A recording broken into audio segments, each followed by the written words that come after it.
There's a new trailer for the next Dune movie. It reveals the Emperor of the Universe, Shaddam Carino. It shows surprising tensions between Chani and Paul, and it explores the story's theme of political and religious messiahs. So what happens in the trailer, and how does it compare to the Dune book? This video has no big spoilers for the movie, just some background information to prepare us for Dune Part 2. The trailer begins with the sun and moons of Arrakis. This sun is called Canopus, which is a real star. It's the second brightest star in the Earth's night sky, so Canopus has mythical significance in many real-world cultures, and is referenced in many other sci-fi stories. Arrakis has 2 moons, and the larger moon has a shape on it that looks like a human hand, while the smaller moon has a shape that looks like a kind of kangaroo mouse found on Arrakis, called Muad'Dib. We saw the Muad'Dib mouse 3 times in the first movie.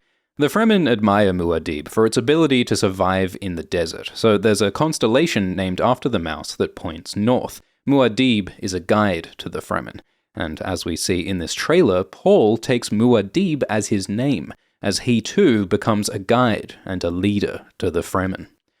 Paul says this world is beyond cruelty. The environment of Arrakis is harsh, so to survive, the Fremen learned to withstand suffering and to make brutal judgments, like in the first movie, when the Fremen were going to kill Paul and Jessica to take their water. In the desert, brutality and suffering aren't good or bad, they're not cruel, they're just necessary to survive. So in that sense, Arrakis is beyond cruelty. We see Paul's hand on the sand, which is just like a vision Paul had in the first movie.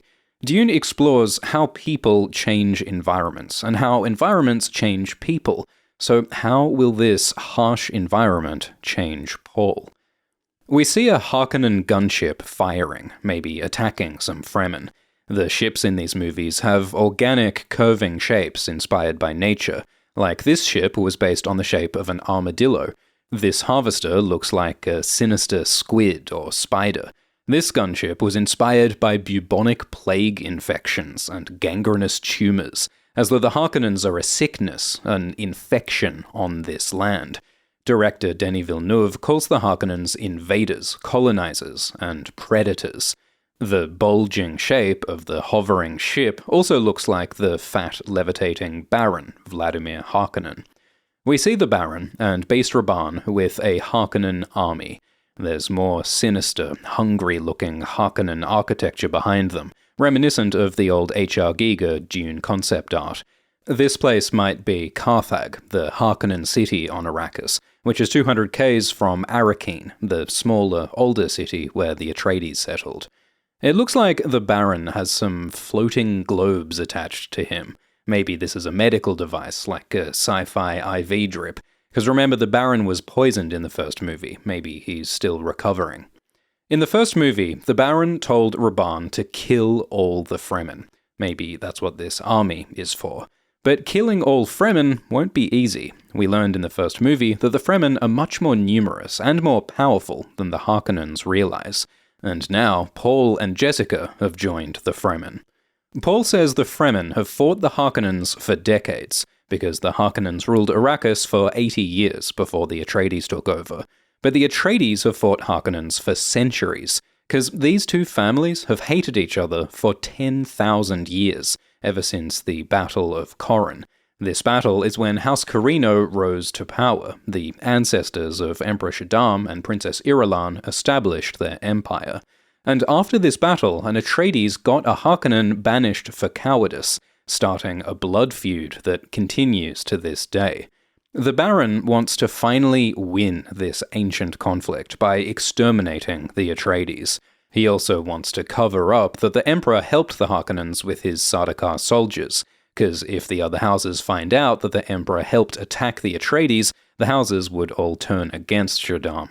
So that might be why the Harkonnens burn these corpses, destroying the evidence. We see Paul reflecting on the death of his father, Leto. Paul now has Leto's ducal signet ring, because in the first movie, Yui took this ring from Leto and got it to Paul, because the ring represents the leadership of House Atreides. With Leto dead, Paul is now the Duke, and the 10,000-year Atreides dynasty is now his responsibility. Can he defeat the enemies who killed his father? We see a religious painting of Leto, because the prophecy of the Lisan al-Gaib, or Mahdi, suggests that Paul is a messiah who will save the Fremen, and Paul's parents Leto and Jessica are also considered sacred. In the book, Paul has visions of a shrine with his father's skull, and you can see the teeth of Leto's skull atop the shrine here. In the visions, this skull shrine feeds the fanaticism of a holy war. So Paul's parents are not just important to Paul personally, his family has profound religious and political significance to this planet.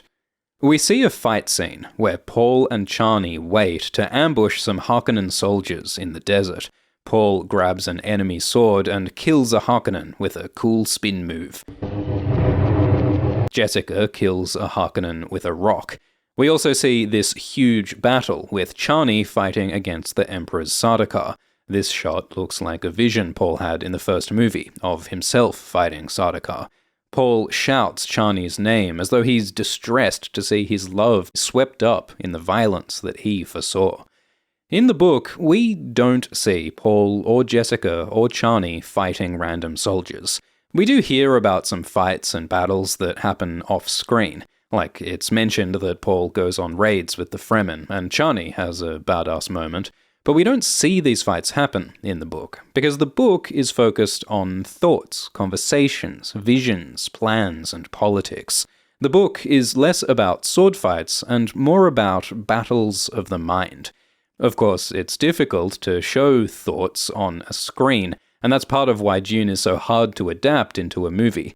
So, Dune Part 2 is adding new fight scenes and explosions to make this an action-packed war movie, a visual spectacle, but hopefully it won't lose the thoughtful tone and the meaning of the book, because Dune is not about violence. Dune is about the power of the mind. In the trailer, Paul and Chani attack a spice harvester. Maybe they're disrupting Harkonnen spice mining, like at the start of the first movie. Chani uses a big weapon to blow up an ornithopter, which is similar to a bit in the book. Paul gives the Fremen rockets to use against enemy aircraft. You can see this explosion contained within the Thopter's shield for a moment. Maybe this weapon shoots a slow projectile that can pass through a shield before exploding, like the slow bombs we saw in the first movie. We see Fremen climbing onto the spice harvester, maybe to plant explosives or steal spice. Paul jumps onto Chani, maybe to protect her from that gun we saw in the first trailer. Remember, in the Dune universe, people usually don't use guns, because most soldiers have shields that block bullets, making guns useless. But Fremen don't use shields, because on Arrakis, shields attract sandworms, and shields are often disabled by electrical storms. So in the book, the Harkonnens realize that since Fremen don't use shields, they can use guns and lasguns against them. But the Fremen have their own advantages, like they are great fighters, and they know this land. They can use guerrilla tactics against the Harkonnens, striking, then disappearing into hidden caves. And the Fremen now have Paul on their side. In the trailer, a Fremen tells Paul, "You're not welcome here." Because there are many different Fremen tribes on Arrakis. Stilgar's group may accept Paul, but other Fremen may not. The Dune books explore some unusual and extreme Fremen subcultures, like the legendary Iduwali of Jacurutu. So how will Paul and Chani deal with Fremen who oppose him? Chani goes to translate the Fremen's words to Paul, but Paul interrupts and says he already understands, thanks. It's a moment of slightly sarcastic, dry humor from Paul. In the book, Paul is usually serious, stressed, haunted by visions, high on spice, walking a tightrope through a political and religious storm. But it looks like the movie tries to humanize Paul, with some light-hearted dialogue. In the trailer, Paul reunites with Gurney. Paul and Gurney are close friends in the book. In the first movie, it seems like Duncan is Paul's best friend, but in the book, Gurney is his favorite. Gurney now has longer hair, and Paul has blue eyes, which is caused by exposure to spice over time. so it looks like months or years have passed. Paul and Gurney have both struggled to survive on this alien world, separate from their friends and familiar faces, so it's emotional when these two reunite. After their time apart, Paul and Gurney are confronted by how much they've both changed. This reunion is also a nice scene in the 80s David Lynch Dune movie, with Gurney played by Patrick Stewart. Later, we see Gurney facing Beast Rabban. Gurney was once a slave of the Harkonnens. Rabban destroyed Gurney's family and gave Gurney the scar on his face, so Gurney wants revenge. The Dune book never tells us exactly what happens to Beast Rabban in the end, but it looks like the movie may give us a dramatic clash between these old enemies. This could be a good opportunity to show off Gurney's fighting skills, because in the book, Gurney is one of the most skilled warriors in the universe. It also looks like Paul faces Rabban at one point, so there's a bunch of new Rabban stuff in this movie, and Rabban does not look ready. Director Villeneuve says that there's something touching about Rabban. He wants to please the Baron, but he's not very intelligent. He doesn't have the brain for this war. That said, there are hints in the books that Rabban may be a little smarter than he seems, so they could also play with that in the movie. Stilgar is in charge of a group of Fremen. He's the Naib of Sietch Tabir. He is a strong, intelligent leader, but now he's becoming a follower of Paul. In the trailer, Jessica asks, "Do you believe in Paul?" And Stilgar says, "There are signs." Stilgar is impressed that Paul rides this huge sandworm, and that Paul killed Jamis in the first movie. In the trailer, he raises a knife for Paul fanatically, and he says, "I don't care what you believe, I believe." It looks like Stilgar believes that Paul is the Lisan al-Gaib, the prophesied leader who will save the Fremen. And we see strength and passion in Stilgar's faith, but it's also kind of tragic and wrong, because the Lisan al-Gaib prophecy was made up by the Bene Gesserit to manipulate the Fremen. Paul says it's not a prophecy, it's just a story. Jessica says the prophecy gives the Fremen hope, but Paul says that's not hope. Paul does have real power, he has visions, he may be the Kwisatz Haderach gigabrain, but the prophecy of Paul saving the Fremen is a lie. Dune explores what it means to believe, the impact of religion on cultures and on people. So how will faith change Stilgar? Gurney says that it's good that the Fremen think Paul is a messiah. He says to use that power. But Paul is reluctant because he has visions of a terrible holy war, an unstoppable tide of violence sweeping across the universe with him at its center. Gurney says Paul is scared of losing control, but Paul says he's scared of gaining control. Paul worries that his choices could bring disaster. And it's hard because Paul's visions are uncertain. They're always changing and shifting. Like in the first movie, Paul had a vision of Jamis being his friend, and a vision of Chani stabbing Paul, and those things didn't happen. Paul's visions don't always come true, they're just possible futures. So in the book, Paul is haunted by these terrible visions, trying to use them to survive, but also trying to prevent the Holy War. You can see the visions in Dune as a metaphor for our own hopes and fears, plans and predictions. There are dangers in trying to make our dreams come true. Paul asks if Chani believes in him, because when Paul plays the role of a leader and messiah to the Fremen, Chani looks angry. Chani says this prophecy is how they enslave us. She sees the truth, that the prophecy is a lie meant to exploit the Fremen. Chani says she's not fighting for Paul, she fights for her people. And this is a change from the book. In the book, Chani doesn't question the prophecy. She's a mostly passive character who just supports Paul. The book does explore how wrong it is that the Atreides use prophecy to manipulate the Fremen, but that's mostly done through the thoughts of Paul and Jessica. It looks like the movie makes this theme more explicit by having Chani loudly reject the exploitation of her people. But at the same time that Chani criticizes Muad'Dib the Messiah, Chani loves Paul. Paul says, "I will love you as long as I breathe," and Paul and Chani cry together. Crying is a powerful, sacred act to the Fremen, because crying wastes moisture, when Fremen culture is about conserving moisture. Crying is called giving water to the dead. So this is an intense, emotional scene. Paul says, "I will do what must be done." So what terrible choices or sacrifices must he make that he and Chani weep for the dead? And how will they resolve the tension of Chani opposing Paul's religion? How does it feel when your boyfriend is Space Jesus? There's also a shot of Chani thumping the ground with her fist. It's like in the first movie when Kynes thumps the ground to attract a sandworm. We see visions of Paul's mother, Jessica. If Paul is the Messiah, what is her destiny?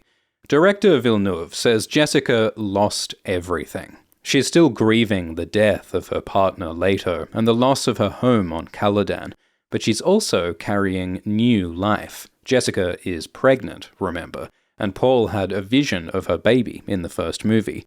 So Jessica struggles to adapt to Arrakis, but she focuses on protecting her son and unborn child. In the book, she believes that they must use the Fremen to secure her family's future. And we see more of this ritual with this liquid, the water of life. We see Jessica gasp with blue eyes and see this old Fremen woman, Ramallo. This is called the Ceremony of the Seed. It's one of the great Fremen mysteries, and it is transformative. What will Jessica become? Then we see the Emperor of the Universe, Shaddam Carino, played by Christopher Walken. 20 years ago, Walken was in a music video that referenced Dune. The lyrics "walk without rhythm and it won't attract the worm" refers to Dune's Sandwalk. So it's funny that now Walken's in a Dune movie. In all the big Dune adaptations, the Emperor is played by older men, but that's not how he looks in the book.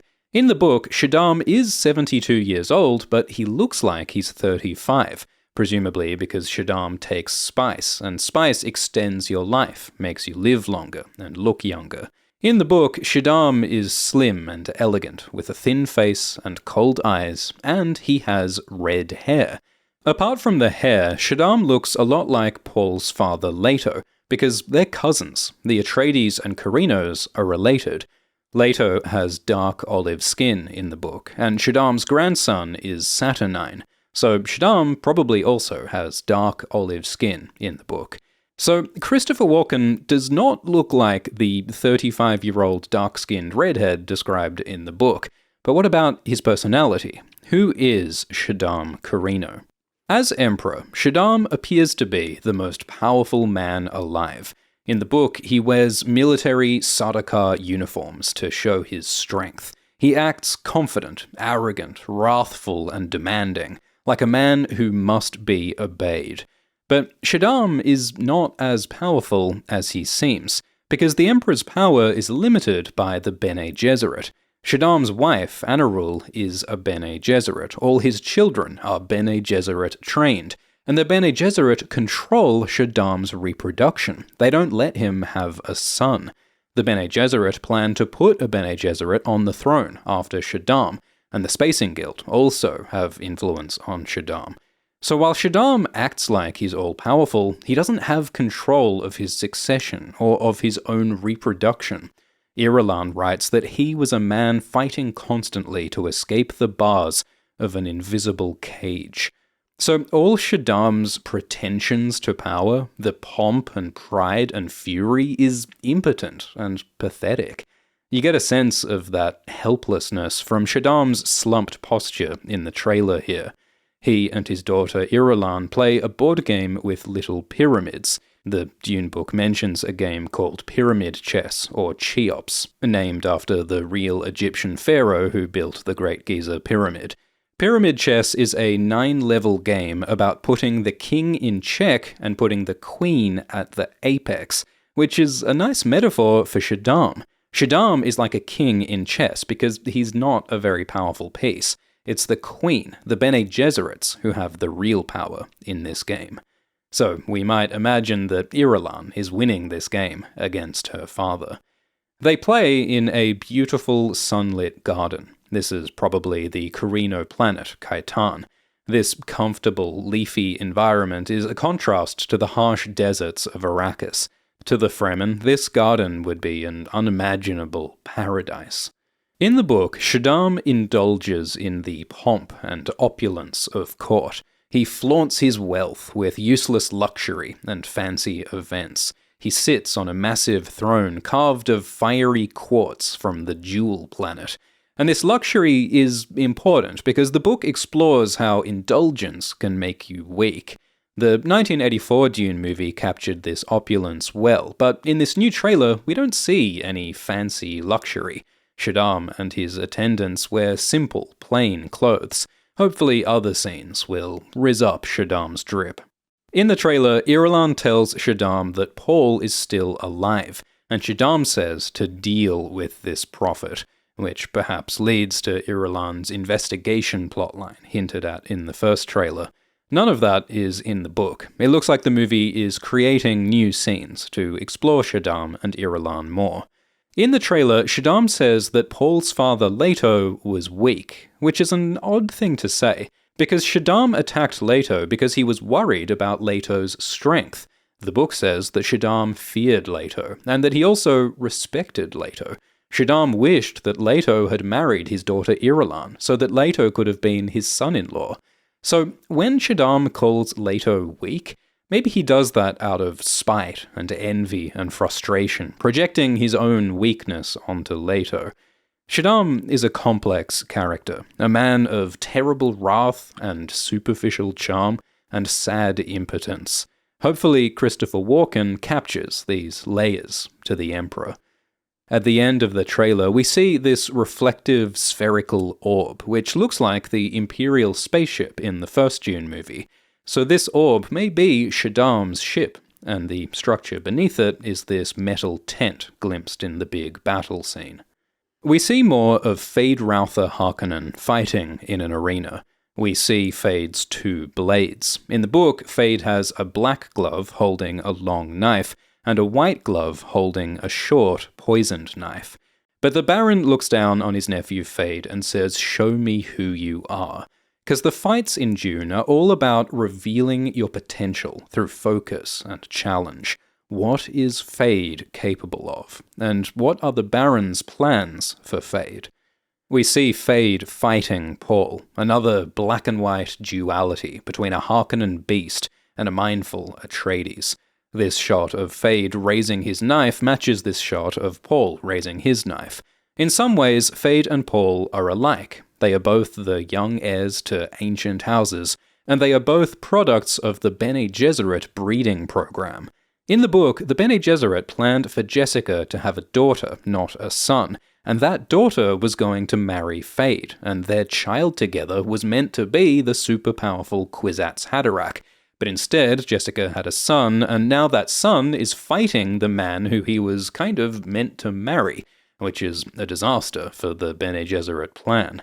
So what happens when these two powerful opposites clash? Feyd's knife pointing at Paul's face looks just like the Gom Jabbar and the Hunter-Seeker, another deadly challenge. We see Paul thump his chest with his fist, just like how Jamis thumped his fist. Paul remembers the lessons of the Fremen. In the trailer, Paul raises his knife to a huge crowd of Fremen, and he shouts, "Long live the fighters." He says this in the Fremen language that was invented for these movies by David J. Peterson. Peterson also created the Valyrian and Dothraki languages for Game of Thrones. But in the Dune book, these words are different. The phrase meaning "long live the fighters" is Yahya chouhada, which is loosely based on real Arabic. The author Frank Herbert seems to have got this phrase from a 1961 article about the Algerian War, when Algeria won independence from the French. The article describes a leader raising a hand over a crowd, and they roar Yahya chouhada, which the article says is Arabic for "long live the fighters." The Dune book, published just a few years later, has an extremely similar scene. Stilgar raises a knife over a crowd, and they roar Yahya chouhada. Frank even uses the same words as the article, throng and roar. This translation and anglicization of the Arabic is not very accurate, But the point is that this line in the book is inspired by real Arabic, and by a real war between Muslim freedom fighters and European colonists, which has similarities to the Fremen fighting the Harkonnens. Frank was also inspired by a book about Muslims in the Caucasus fighting the Russian Empire, and by Lawrence of Arabia with the Bedouin. Frank drew from many different Arabic, North African, and Islamic cultures to create the Fremen. And the Dune book makes this explicit in their language. The Fremen use lots of Arabic and Islamic terms, including Ramadan, burqas, Sharia, and the Hajj. The new movies include some Arabic words, like Lisan al-Gaib, Shai-Hulud, Mahdi, and Muad'Dib are all loosely based on Arabic, but the movies also make changes to remove Arabic words. Like, in the book, Paul has visions of a jihad, but the movies just call this holy war. Changing the words for long live the fighters is another example of the movies removing and minimizing the Arabic and Islamic roots of Dune. So, Dune Part 2 makes changes from the book. It adds more fight scenes and explosions, it adds new scenes with Irulan and Shaddam and Rabban, and it creates tension between Chani and Paul. But this trailer does focus on the central theme of the book, the danger of political and religious messiahs. So hopefully this movie will capture the heart and meaning of Dune. We'll make more Dune videos after the next movie comes out. For now, we're working on a big video about Jon Snow. If you'd like to support Alt-Shift-X making these videos, check out our Patreon. Livestream tier patrons can watch hours of behind-the-scenes content about the Jon Snow video and Dune videos. Patrons get videos early and can also join the patron-only Discord. Remember to subscribe to the Alt-Shift-X podcast on YouTube and Spotify and podcast apps. We will have more episodes soon. And you might like the Alt-Shift-X audio feed podcast, which has audio versions of Alt-Shift-X videos. Links are below. Thanks for watching. Shout out to patrons Rory Struthers, Rosemary Walsh, Lindsay, Kyle Ant, Magic, and Alien Man. Cheers.